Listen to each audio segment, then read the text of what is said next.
The Virginia Cable Telecommunications Association and your local cable provider presents Cable Reports.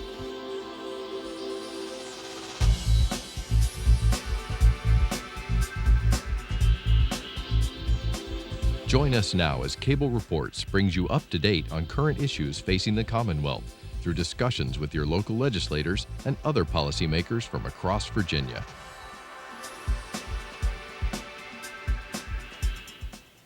From the General Assembly and the City of Richmond, I'm Woody Evans for Cable Reports, brought to you by the Virginia Cable Telecommunications Association and Comcast, connecting Virginians to their government. We're pleased to have two very seasoned members of the Virginia House of Delegates and one freshman member from the Senate.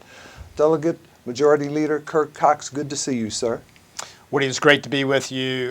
This is my 26th year. I feel very seasoned, but I'm really happy to be here with Lee and Glenn. And Delegate Lee Ware, Chairman of the Finance Committee. Thank you for being here, sir. Good to be back with you, Woody. Look forward to talking about the things that matter to our constituents. Great. Senator Glenn Sturtevant, good to see you, sir. Thanks for having me, Woody. Freshman member of the Senate. How's the transition been from a local school board to the Senate of the state of Virginia? Going pretty smoothly so far. Obviously dealing with representing more constituents and dealing with a larger budget, but the issues are still fairly similar. And just as Lee said, talking about and focusing on the things that people care about that affect them at the kitchen table issues that affect them in their pocketbooks and in their personal lives. So what are some of the things you were hearing from constituents during the course of your campaign and now? Primary things that I heard about over the course of the campaign and now are education issues were usually number one, and a close second were jobs and the economy.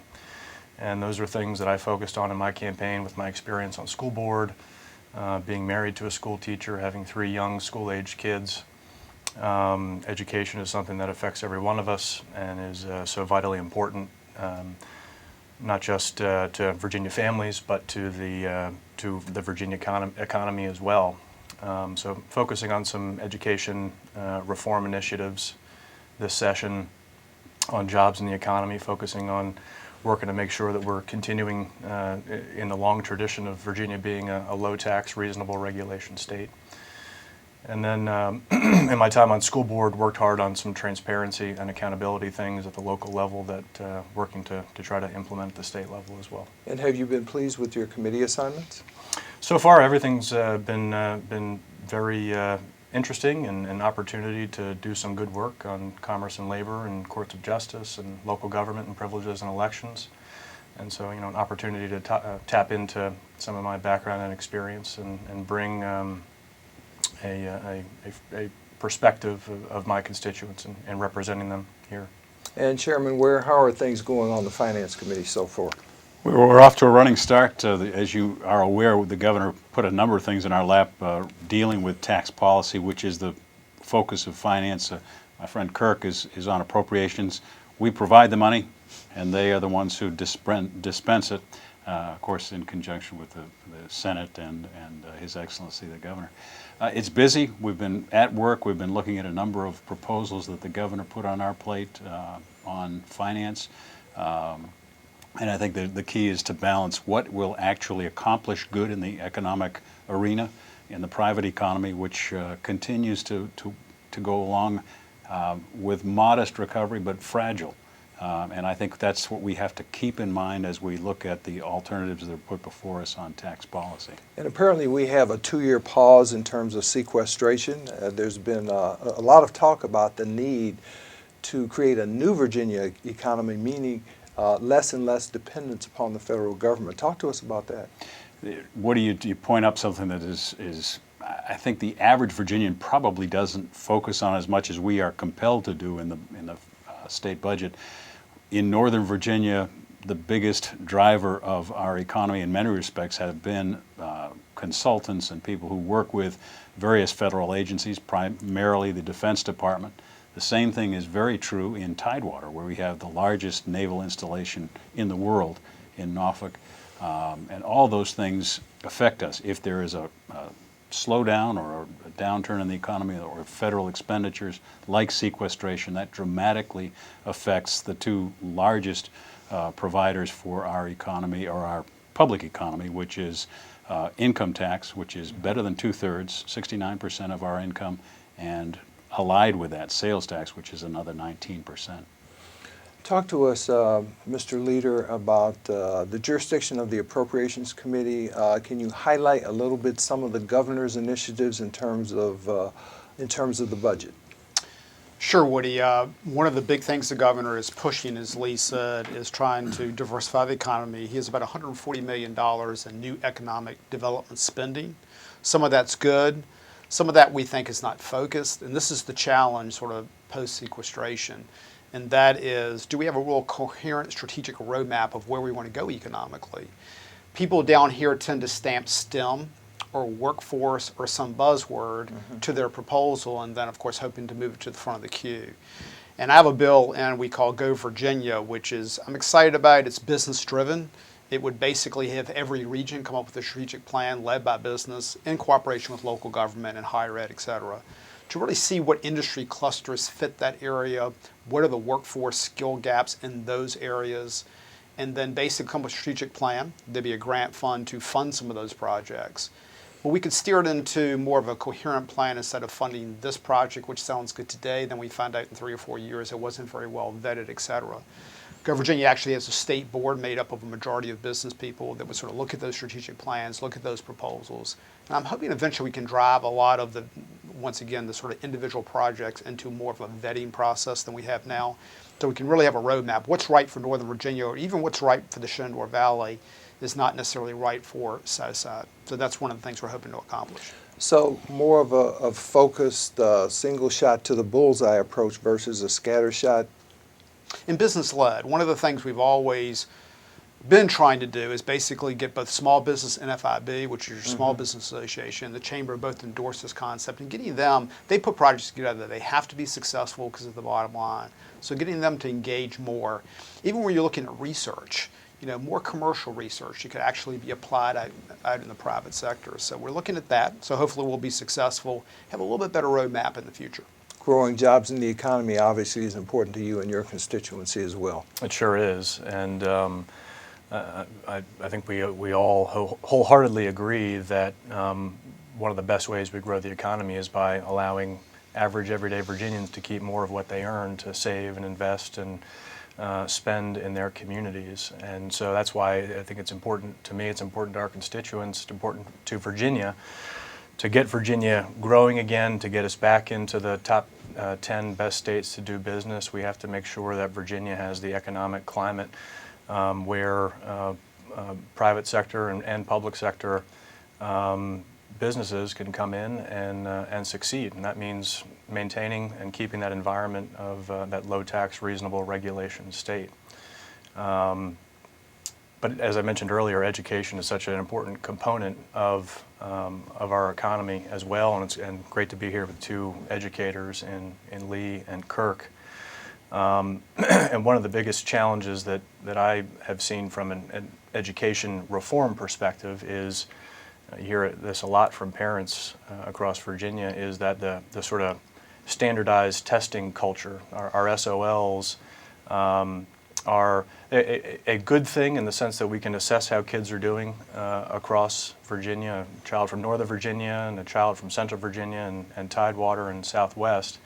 But the number of tests have grown and grown and grown over the years that in some cases these high stakes tests have led to a culture of teaching to the test.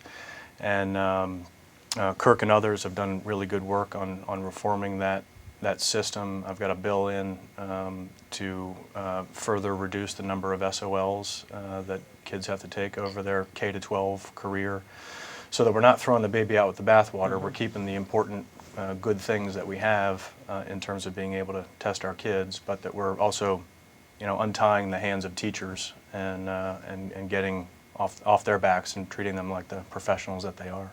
So I take it those reforms are being implemented but are still necessary to make. I mean, there have been a lot of complaints from teachers, parents, and the children themselves about those standards of learning exams.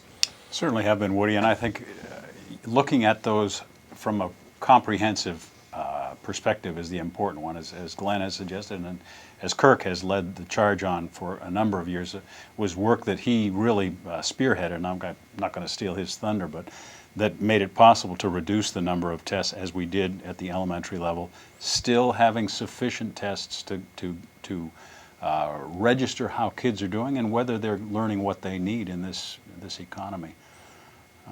More analysis and less rote memorization, is that part of the balance? No question. We eliminated 5 tests in the elementary middle schools. One of the things we're working on this year is the length of the test.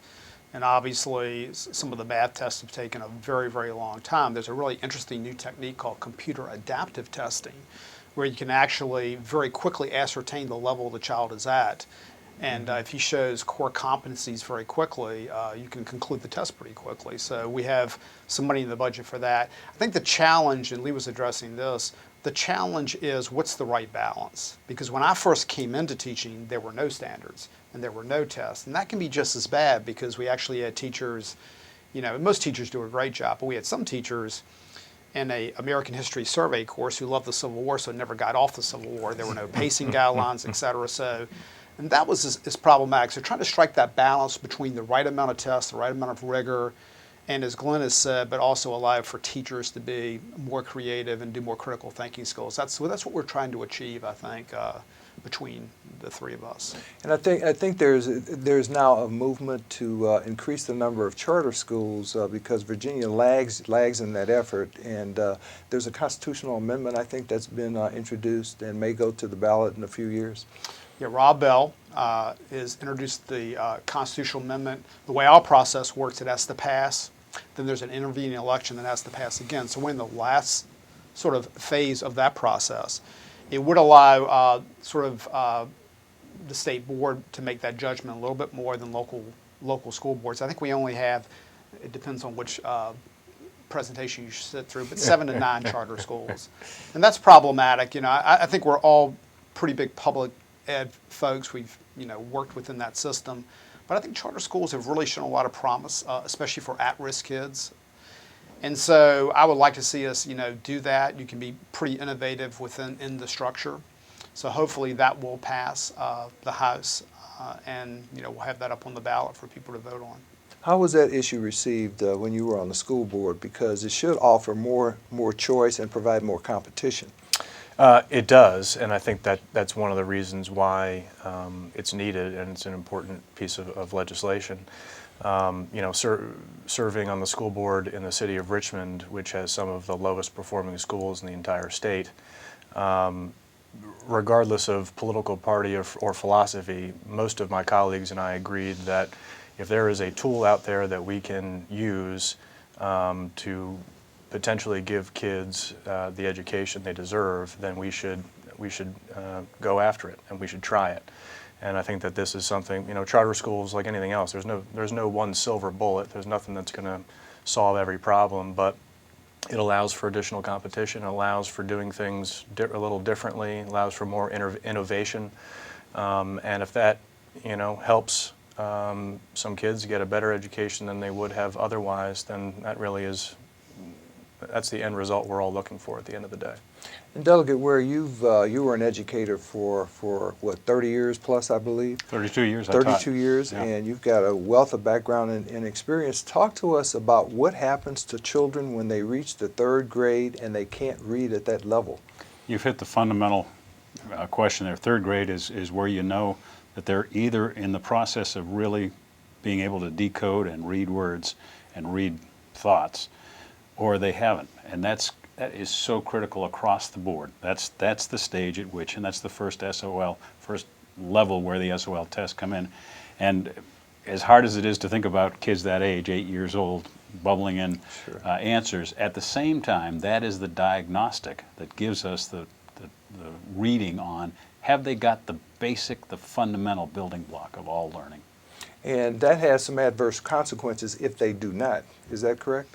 I think Lee and I can speak from experience. You would see a student that would get to 11th or 12th grade and would have a lot of difficulty reading, which meant a lot of difficulty, with any homework assignments, et cetera, and they generally tend to be way behind. So you really saw the effects of that when you were teaching high school. And at that point, it's a real dilemma is a history government teacher, because you really have to go back and try to help the student with that, but you have limited time, so trying to do that is extremely difficult and cover your curriculum. So you're really in a dilemma about what to do, but you've got to try to meet that student where his needs are. And so yeah, for a high school teacher, you could really see the effect. I could tell almost immediately that student a lot of times was struggling with just basic reading skills, et cetera, and it's a real dilemma. Now, part of the governor's budget in the second year, as I understand it, would allow an increase for state employees and teachers. Now, what kind of a challenge does that present to a local school district? Because I think there's a match between the state and the local government, is there not? You're exactly right on the teacher pay raise piece. Yes, Obviously, state yes. employees, we have the whole responsibility, but basically on the teacher pay raise, the state basically puts up incentive money, and the localities have to match that, and that can be very, very tough.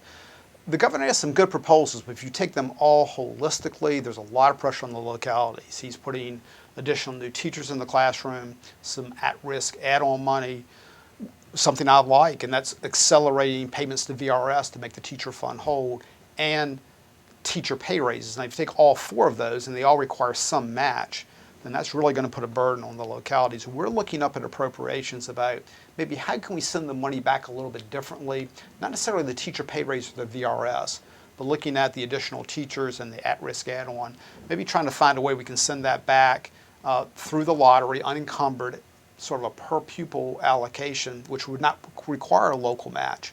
So, and I know Glenn had to deal with this on the school board, so we're really looking at ways maybe where we can get the money back, even offer more local flexibility than the governor's budget, and hopefully put a little bit less burden on the localities. So that's one of the things we're looking at in K-12. Now, what kind of emphasis at the local level is placed on pre-K, for example? Some people think it's effective, some people don't believe it's as effective as it should be, given the dollars that are spent. Right. My personal belief and opinion on it is that it is effective and that it is important, and VPI is a great program. There are not every child is going to have the opportunity in their household to be read to every night and to be, taught their numbers at home at a young age, and so programs like VPI, in my view, are very effective at giving kids that sort of head start to get going before they get to kindergarten.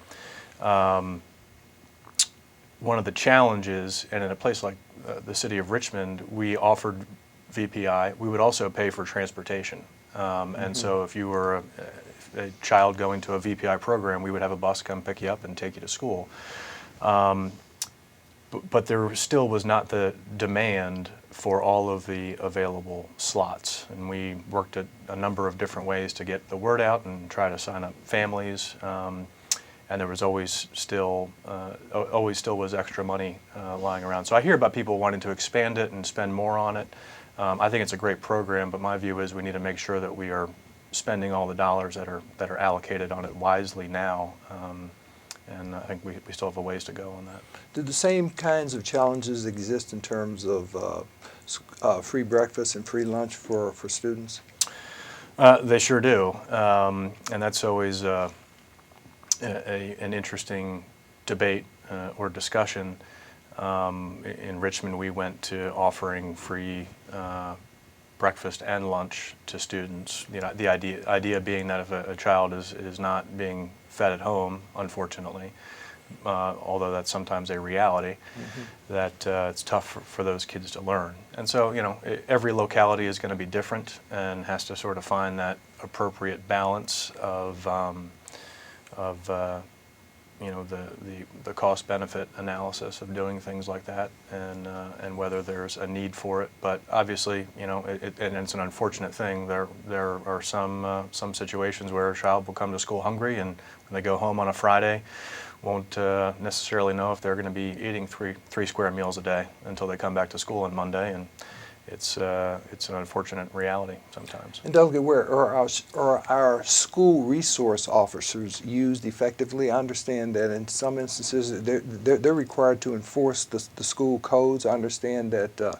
there've been a significant increase in school expulsions, for example, of students over the last few years. Talk to us about those issues. Well, you do touch on something that's a new reality. I think I can go back quite a few years now when I think about school. When I began teaching and when I began in public school myself, there's a much more restrictive environment, and I think that's one part of it is the school resource officers. Woody, if you wouldn't mind, let me switch Sure. a little bit. We've covered a lot on education, and that's important. It's 1/3 of our budget, and that's a measure, I think, of the importance that it is. K-12 alone, and then you've got higher ed beyond it. But if I could turn to one thing that Glenn and I share, and I know Kirk is interested in as well, and that is commerce and labor. Sure. We both serve on that committee in our respective chambers, and they are tasked with looking at a number of proposals that relate to our economy. How is it doing? How can it be improved? What modifications do we need to make sure that workers are treated appropriately and that businesses have the incentives and the atmosphere in which to flourish? One of the pieces of legislation that I have this year would protect dentists related to cost containment items that are put on by insurers. There has been a growing practice of where insurers put limitations on non-covered services. These are things that dentists and other professionals do that are not part of the contract they have with whatever health plan it may be, and yet they may have a requirement, a cap put on what they can charge for that. That doesn't seem to me to be a fair part of a contract, which oftentimes leaves a small dental practice at something of a difficult situation with the power of an insurance company. I carried similar legislation last year, which was successful for optometrists, and I think this is non-covered services ought not to be dictated by an insurance company. You also have some legislation dealing with industrial waste and biosolids. Right. We find that farmers find sludge as a way of providing nutrients to the field in a very cost-effective way, but I think we also have the obligation to make sure that it's done in a responsible environmental way. And so my legislation would take a new realm of sludge, which is referred to as industrial sludge, and subject it to greater analysis than we have done thus far. It's a relatively newer phenomenon, and there have been some serious concerns raised about it. My proposal would bring in the first significant study that we've had on this particular element of sludge. Great. And Delegate Cox, talk to us about the necessity of making sure we get those veteran centers in Hampton Roads in Northern Virginia. Well, I appreciate that, Woody. I actually have the bill up on the floor today. We have in Virginia 2 state Veterans Care Centers. One's in Roanoke, and one's in Richmond, right at McGuire's. If you look right across from McGuire's, it's called Sitter and Barfoot, named after 2 congressional honor recipients. And these are state-of-the-art. They are basically a 65% federal construction piece, 35% state, and then once it is built, it's basically state-run. And they are nothing like a lot of the horror stories you hear with VA. They are incredible with their skilled nursing care, their Alzheimer's units, et cetera. You can go to Sitter or Barfoot and just see how veterans get some of the best care. But we only have 2. If you think of how many in the military in our state, we have none in Hampton Roads, none in Northern Virginia. I've been working since 2006 to try to get one in Hampton Roads in 2011 in Northern Virginia. Working with the administration, Admiral Harvey, I think, who's doing a nice job as secretary, we came up with an idea of trying to jumpstart these 2 facilities with just state funding. They'll be smaller facilities. Instead of 240 beds, they'll be 120. And then we'll ask for the federal reimbursement later. We've been on the list with the Fed since 2006 and 2011. So that bill's up today. Last year we passed enough money to build one and plan the other. This one would build the second one. So hopefully we'll have 4 Veterans Care Centers in Virginia to serve all veterans in the next 3 to 5 years. Senator Sturtevant, I know that you're aware of the Virginia Values Veterans Program. Talk to us about why our veterans are so important to the state. My other day job is as a practicing lawyer here in the Richmond area, and what I primarily focus on is representing veterans who have had issues with VA hospitals. And we are extraordinarily lucky in Virginia to have great VA hospitals like McGuire and Sitter Barfoot, and so it's, folks who put their lives on the line to protect our freedoms around the world deserve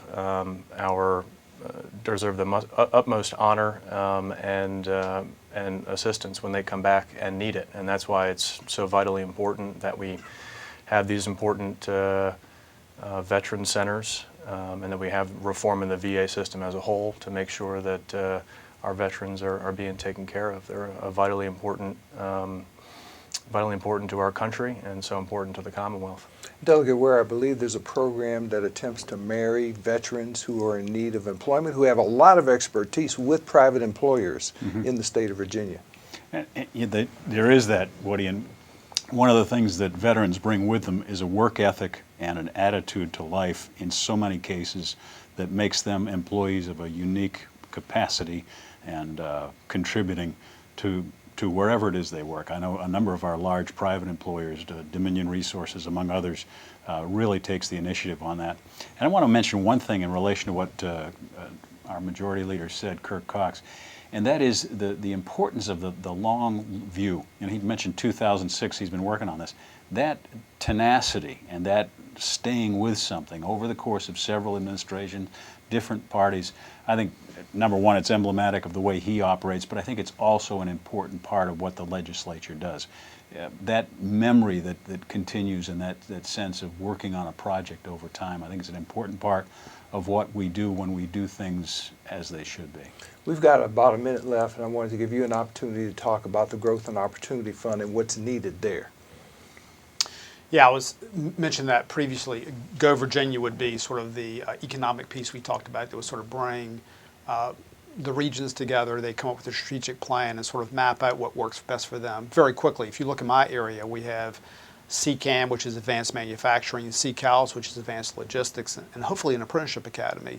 That sort of sprang up. There should be plenty for those types of things, I think, in every region. So, for example, how can we make sure kids are getting the right education they need and staying in the regions? And the final piece on that is most businesses, when they locate, don't locate because of one locality. They locate because of suppliers around them, et cetera. So we want to sort of create that regional symmetry. Great. Well, thank you for being with us today, Majority Leader Kirk Cox, Chairman of the Finance Committee Lee Ware, and Freshman Senator Glenn Sturtevant. Good luck. Thank you. Thank you, Woody. Thanks, Woody. Thank you for watching Cable Reports, brought to you by the Virginia Cable Telecommunications Association and Comcast. Until next time, I'm Woody Evans. Mm-hmm.